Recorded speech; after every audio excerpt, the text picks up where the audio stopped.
So for this recap, since we're behind, we're covering episodes 4 and 5 in the same one. And to begin, we gotta talk about what happened in episode 4.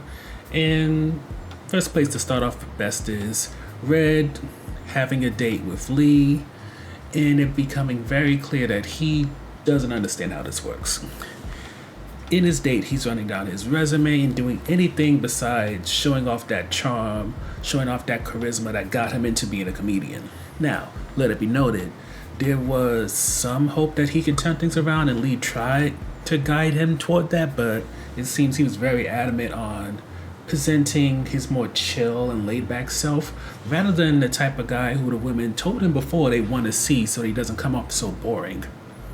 But to make matters worse, he decides to again engage with Unique over the whole being called a thought thing, and what makes this time worse than the last is because it's at the hoedown, so everybody sees and hears the fight, and it doesn't really make him look good. But on a more positive tip, there are people who are starting to match up a little bit better. Like, for example, as established previously, Janelle likes Quentin and Herbert, and she really feels like they're neck and neck in her mind. The only problem is that Quentin's putting on more pressure than Herbert is, but Janelle's not stupid. She may have watched Ready to Love before, at least know how this works, so as much as she recognizes there's an attraction there, whether or not there's a long-term connection once the cameras are over and the season is over, well, the cameras are away rather, that's definitely something to debate. But beyond her, it should also be noted that Jessica, who seems to like Chris, she makes sure that when it comes to the elimination, he's nowhere near the bottom by escorting him around to the ladies, allowing him to do some minor flirting to seem available, yet at the same time seemingly making it clear that she wants him, their end game, and she's just making sure that he doesn't get part of the conversation of not being as available, whatever, and instead just working on him now so that that doesn't even come up.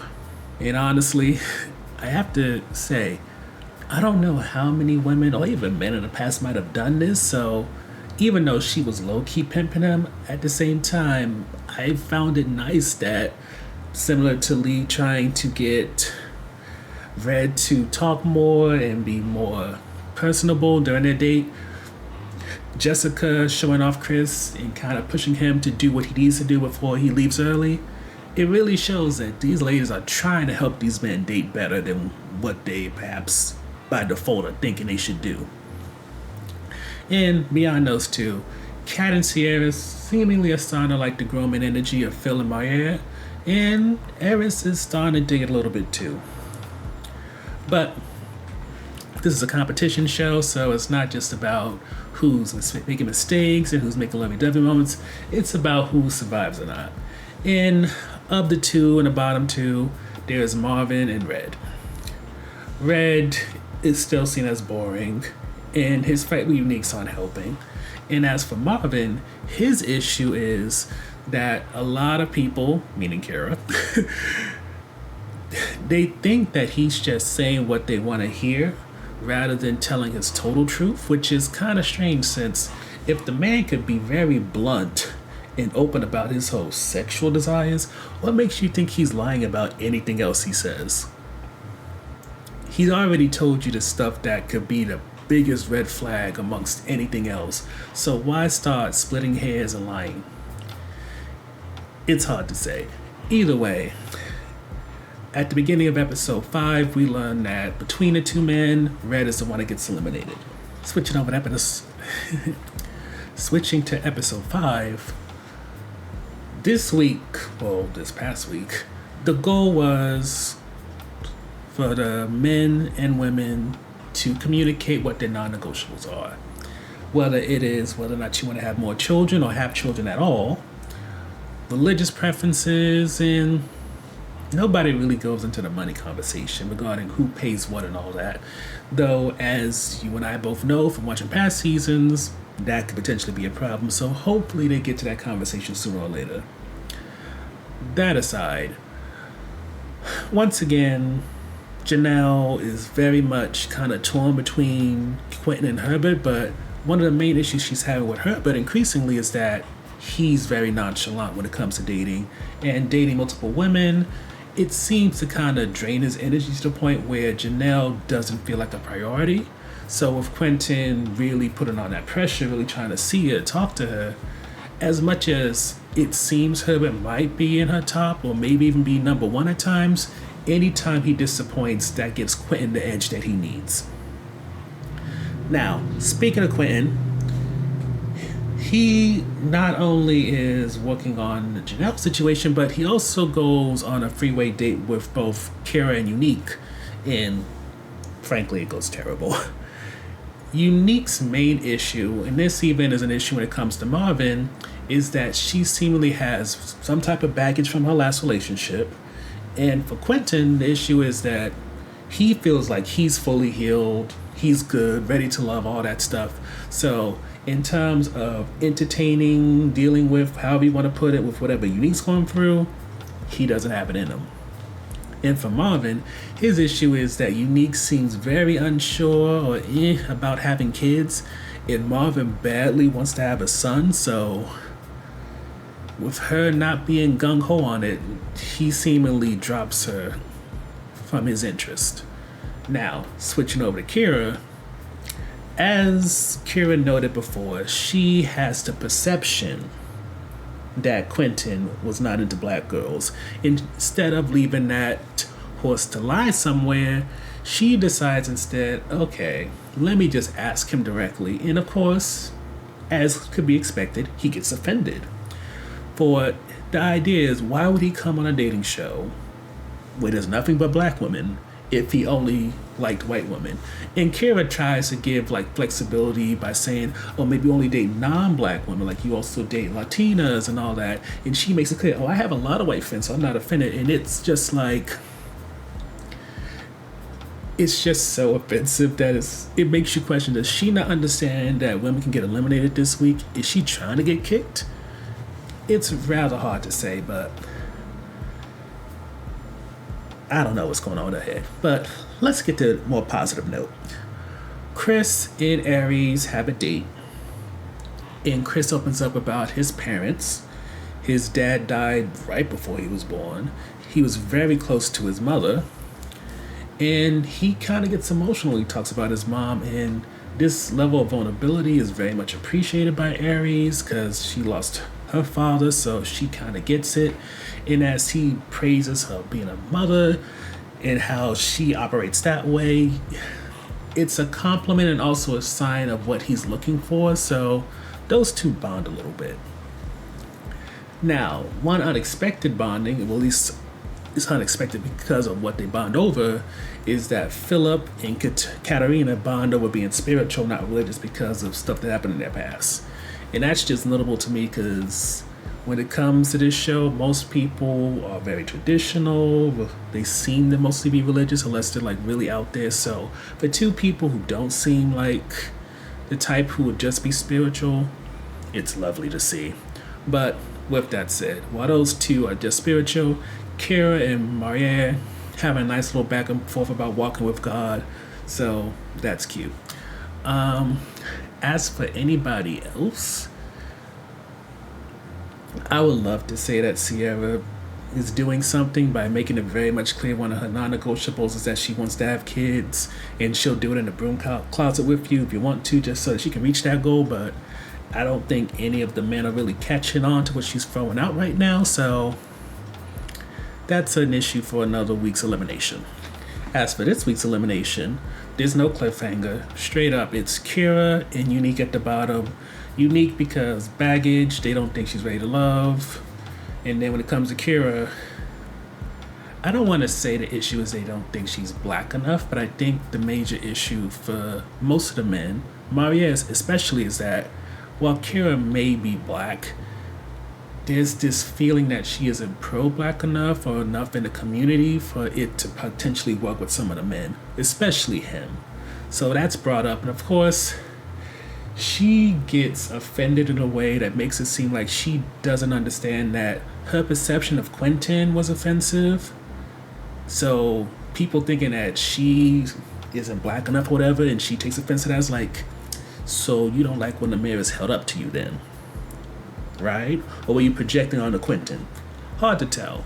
Either way, it seems Kira's bubbly attitude, even if she may not be the most blackest or pro-black person, that trumps Unique having potential issues she hasn't resolved, and with that, she gets eliminated. Switching over to predictions, the next eliminator for the men, I think, is either going to be Marvin or Christopher. And that's because Marvin, I feel like with Unique gone, he lost the main person that could have went to bat for him, especially because they kissed this episode. So with that in mind, what other woman is really trying to look out for him? Never mind be with him, because while Lee seems to have some passing interest in him, at the same time, if they both were younger and she was exploring, I could see her maybe hooking up with him just to see what it's all about. But with her potentially looking for love, maybe marriage, even kids maybe, it feels like the time has passed for whatever could have happened with them. So I don't know if anybody else may catch the bait, because we don't really see him talk to anybody else. And that's an issue for Christopher as well, who was not seen in the latest episode at all.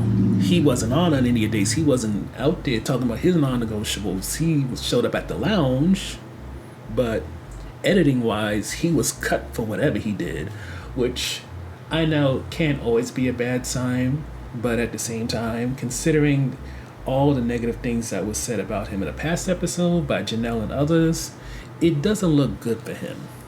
But right now, we're still in the lesser of two evils when it comes to elimination, so more than likely Bob is going to be next to go, and Christopher will maybe survive until the next round, and then he'll get kicked, unless somebody says something stupid. As for the women who might be next eliminated, I firmly believe Kira's going to go.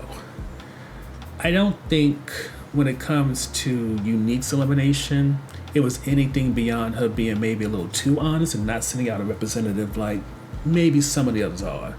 Because her talking about she's on a journey to healing rather than saying she's healed, that feels more honest than what a lot of people say on here. And I get Quentin doesn't feel like he's at that same point in his journey of healing. He feels like he's healed, so why would he want to double back when he has options? But at the same time, these are 30-plus-year-old people. Between exes, kids, other things, they have a past. They have what some may consider baggage. So do you really think that you're going to get someone that's perfect, happy, has no issues at this point in their life? Where, as shown with Chris, he's triggered by even talking about his mother dying. And who knows what other things that people might be dealing with that they're not trying to bring up because they want to look cute and and seem attractive. It just, I'm not saying I was like Unique's biggest fan or anything, but I feel like after some point in your 30s and all that, maybe this is coming from that Ali Wong show, you gotta start being very real about where people are in life, especially if you want to date your age. But whatever, Quentin is at a point in his life where I guess he just doesn't have the energy. I'm not gonna keep going on and on about that. Either way, Kira's probably next to go, since I don't see her really reforming by the next elimination. And I think Sierra's going to be in the bottom two with her, just because nobody's ever talking up Sierra like that's top two or their top. She seemingly is just gliding by because she's inoffensive. And there's nothing wrong with that. A lot of people make it to like mid or late season because they're not saying anything wrong, but who's her connections at this point? I remember at one time, was it Herbert? No, not Herbert. Maybe Philip was kind of seemingly interested in her, but it seems like all his attention had shifted. So more than likely, just because of disinterest or the quote-unquote homie vibe, or even her just talking about having a kid the way she does, that's going to probably put in the bottom two. Maybe not the next one eliminated, but it's probably going to be part of the reason she gets eliminated down the road. As for the final three couples,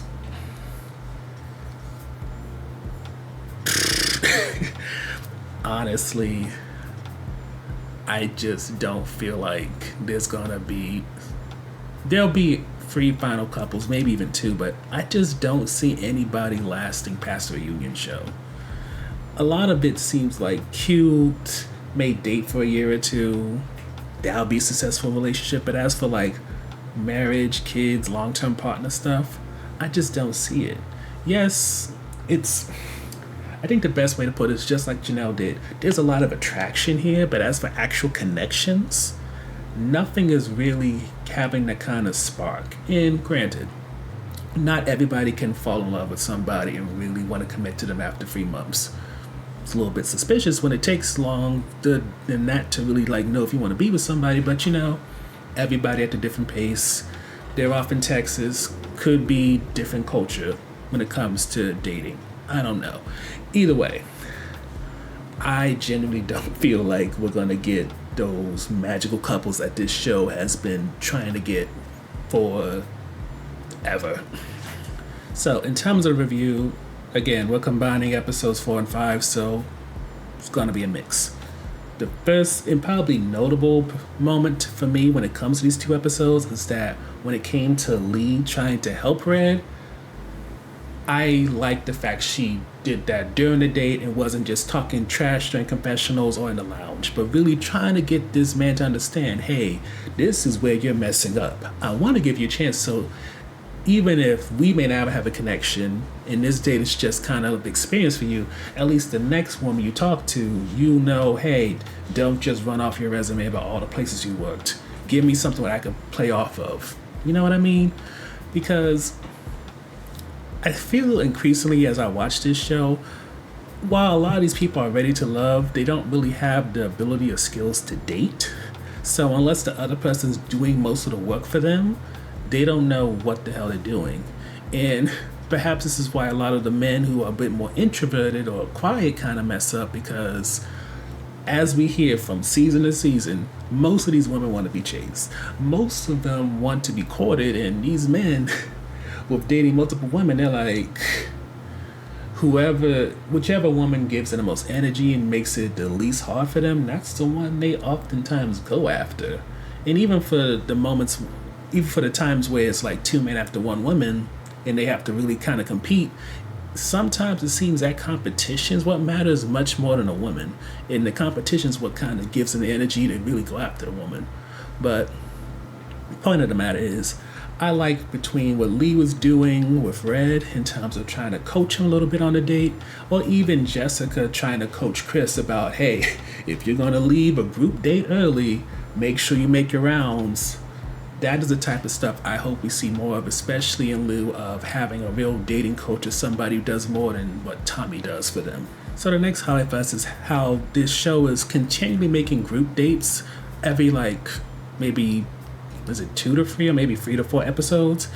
And for anybody who's been watching Ready to Love since the first season, one of the major issues has always been the question of who is in your top, and after time, it being a question that gets dismissed because someone wants to talk about, let's not worry about other people, it's just you and me right now. But that's not the case right now. With the way that Ready to Love has kind of shifted the game a little bit, now you are going to see who is your person into, and even with them into that other person, are they still going to make an effort to make sure they talk to you, maybe even try to push whoever else is trying to chat you up aside in order to get some time. And with that, you can see a bit more dating with intention.